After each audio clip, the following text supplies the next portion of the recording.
semua, aku Cynthia, teman belajar konselingmu.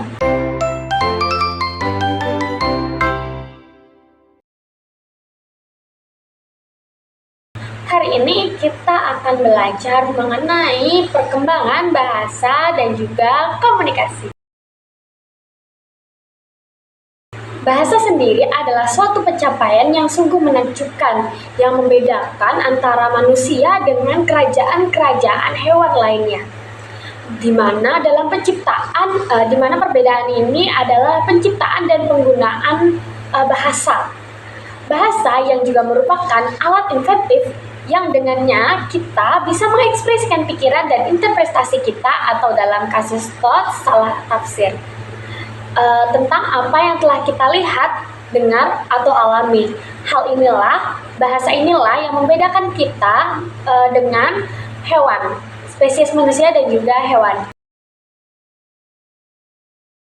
Nah, ada beberapa komponen bahasa, kurang lebih ada 5 komponen bahasa. Yang pertama fonologi, yang kedua morfologi, yang ketiga semantik, yang keempat sintaksis, dan yang kelima pragmatik. Yang pertama adalah fonologi. Fonologi adalah studi tentang bunyi dalam bahasa. Ini mencakup cara bunyi dihasilkan atau diorganisir dan digunakan dalam komunikasi. Contohnya perbedaan bunyi antara P dan B, atau dalam kata pat dan kata bat. Selanjutnya morfologi. Morfologi adalah cabang linguistik yang mempelajari struktur kata atau pembentukan kata. Ini mencakup morfem atau bisa disebut dengan unit terkecil dari makna. Contohnya adalah kata berlari yang terdiri dari 2 suku kata, yaitu awalan ber dan juga kata dasar lari. Sehingga kata-kata tadi atau unit-unit kecil tadi membentuk suatu kata baru atau struktur kata baru yang memiliki makna baru pula. Yang ketiga ada sintaksis. Sintaksis sendiri atau aturan dan prinsip yang mengatur struktur kalimat. Ini mencakup bagaimana kata-kata disusun untuk membentuk kalimat yang bermakna. Atau dalam bahasa Indonesia, urutan subjek, predikat, objek, atau yang biasa kita sebut SPOK adalah struktur dasar kalimat seperti saya makan nasi. Yang tadinya di morfologi kita baru membentuk suatu kata baru, di sintaksis kita sudah menyusun kata-kata tersebut menjadi suatu kalimat yang memiliki makna yang sudah bisa diartikan dan jelas. Yang keempat adalah semantik. Semantik sendiri adalah studi tentang makna dalam bahasa. Hal ini mencakup bagaimana kata dan kalimat menyampaikan makna. Seperti contohnya kata bank yang dapat memiliki makna yang berbeda tergantung pada konteksnya. Seperti bank konteks lembaga keuangan atau bank dalam konteks tepi sungai. Nah, yang kelima adalah pragmatik, di mana pragmatik ini adalah studi tentang penggunaan bahasa dalam konteks sosial. Hal ini mencakup bagaimana konteks mempengaruhi makna dan interpretasi. Ungkapan seperti boleh nggak dalam konteks permintaan dapat diartikan sebagai permohonan untuk bantuan. Kayak misal kita tuh lagi ngomong boleh nggak aku. Nah, kalimat ungkapan boleh nggak aku itu adalah diartikan sebagai kalimat permohonan bantuan. Nah, selanjutnya teori perkembangan bahasa. Pada tahun 1957, B.F. Skinner menerbitkan sebuah buku berjudul Verbal Behavior, di mana ia berpendapat bahwa anak-anak belajar berbicara dengan tepat karena mereka diperkuat untuk berbicara dengan tata bahasa yang benar. Dalam kata lain, lingkungannya mendorong dia untuk melakukan bicara dengan tata bahasa yang tepat.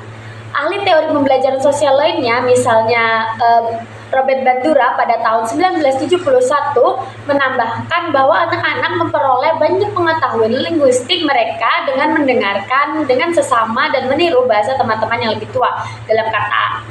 Dengan arti lain, perkembangan linguistik atau perkembangan bahasa seorang anak itu dipengaruhi juga dengan lingkungan di sekitarnya. Nah, selanjutnya ada yang namanya perspektif nativis, di mana manusia diprogram secara biologis untuk memperoleh bahasa. Struktur bahasa yang paling sederhana sekalipun sangatlah rumit atau bahkan terlalu rumit. Menurut para nativis, untuk diajarkan oleh orang tua, meskipun hampir seluruh orang itu setuju bahwa pembelajaran bahasa sangat dipengaruhi oleh faktor biologis, namun tak sedikit ahli perkembangan memiliki keraguan serius tentang pendekatan nativis. Fakta bahwa bayi manusia dapat membuat perbedaan Fakta bahwa bayi manusia dapat membuat perbedaan fonemik yang penting pada hari-hari dan minggu-minggu pertama kehidupannya tampak tidak lagi menjadi dukungan yang kuat untuk keberadaan LAD yang unik bagi manusia. Sedangkan perspektif internasional interaksionis, di mana perkembangan bahasa merupakan hasil interaksi yang kompleks antara kematangan biologis, perkembangan kognitif, dan lingkungan linguistik yang terus berubah, yang dimana sangat dipengaruhi oleh upaya anak untuk berkomunikasi dengan teman-temannya. Sedangkan menurut sudut pandang interaksionis, anak-anak kecil di seluruh dunia berbicara dengan cara yang sama, menunjukkan universitas dengan cara yang sama, di mana dia menunjukkan ini universalitas linguistik lainnya karena mereka semua adalah anggota spesies yang sama, memiliki banyak kesamaan umum. Cynthia bakal mereview 4 jurnal ilmiah mengenai perkembangan bahasa dan juga komunikasi manusia. Yang pertama adalah jurnal dari Ana Wahyuni Arifin yang berjudul Peran Guru Terhadap Aspek Perkembangan Bahasa Anak Usia Dini, di mana permasalahan dalam penelitian ini yaitu peran guru terhadap perkembangan bahasa pada anak di TK Mekar, Desa Ulawa, Kecamatan Telaga, Kabupaten Gorontalo masih kurang optimal, di mana penelitian ini sendiri bertujuan untuk mengetahui peran guru dalam mengembangkan aspek perkembangan bahasa anak. Metode yang digunakan dalam penelitian ini yaitu metode kualitatif yang hasilnya didapatkan bahwa guru di sekolah tersebut tidak melaksanakan perannya secara optimal. Dalam proses pembelajaran, guru hanya menerapkan metode menulis dan penyerahan materi saja. Guru tidak menerapkan metode yang bisa melatih aspek perkembangan bahasa anak seperti metode bercerita, bernyanyi, tanya jawab, atau komunikasi dengan anak lainnya secara langsung. Sehingganya anak menjadi merasa bosan dan malas mengikuti pelajaran. Dan menjadi aspek perkembangan bahasa, anak tidak berkembang dengan baik. Kesimpulan dari penelitian ini bahwasanya guru sebagai pendidik harus lebih mengoptimalkan perannya dalam mengembangkan aspek-aspek perkembangan anak, karena guru sangat berperan penting dalam membantu perkembangan peserta didik untuk mewujudkan tujuan hidupnya secara optimal. Selanjutnya, jurnal yang kedua ada tulisan dari Novita Anggraini yang berjudul Peran Orang Tua dalam Perkembangan Bahasa Anak Usia Dini. Keluarga sendiri, teman-teman, seperti yang kita ketahui adalah lingkungan pertama dan utama bagi anak untuk belajar. Orang tua memiliki peran untuk membantu anak menyelesaikan tugas-tugas perkembangannya, termasuk mengembangkan keterampilan berbahasa. Setiap tindak tutur kata orang tua di lingkungan keluarga maupun sosial akan memberi pengaruh terhadap perkembangan bahasa anak. Kajian ini mendeskripsikan tentang pentingnya peran orang tua dalam perkembangan pribadi anak usia dini. Stimulus untuk meningkatkan keterampilan berbahasa anak sebagai social skill harus dilakukan para orang tua sejak dini. Peranan orang tua dalam meningkatkan perkembangan bahasa diantaranya mengenalkan kata sapaan yang baik dan benar ketika berkomunikasi di dalam keluarga, melatih pengucapan kalimat pendek atau sederhana ketika anak menerima, meminta, bertanya, dan berinteraksi kepada orang lain, mengajak anak mengenal benda-benda di sekitarnya, mengajak anak berbicara, serta membacakan cerita atau mendongeng, dan juga menerapkan pola asuh demokratis. Nah, yang ketiga teman-teman ada jurnal yang ditulis oleh Arfiani Sari yang berjudul Perkembangan Bahasa Anak Usia Dini Usia 5-6 tahun ditinjau dari aspek sintaksis dan pragmatik.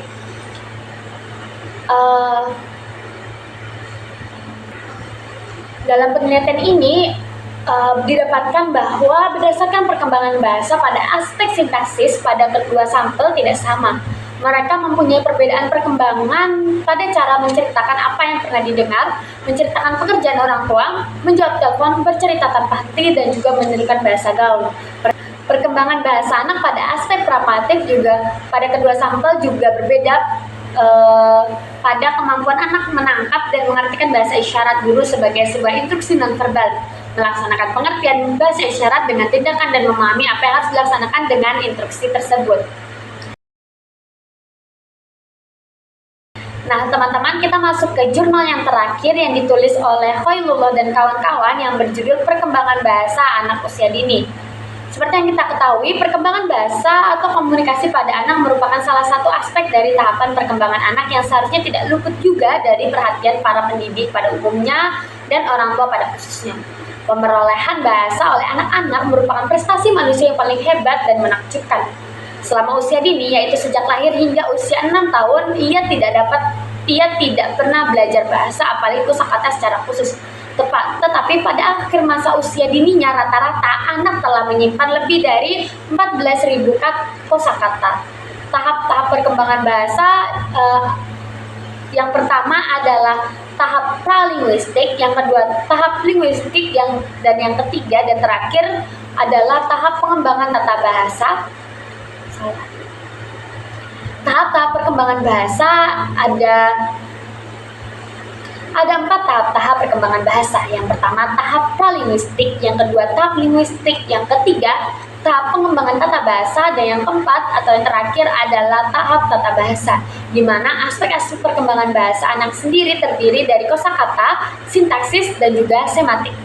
Nah, itu aja tadi teman-teman penjelasan dan juga review jurnal terkait dengan perkembangan bahasa dan komunikasi manusia. See you in next video. Bye-bye.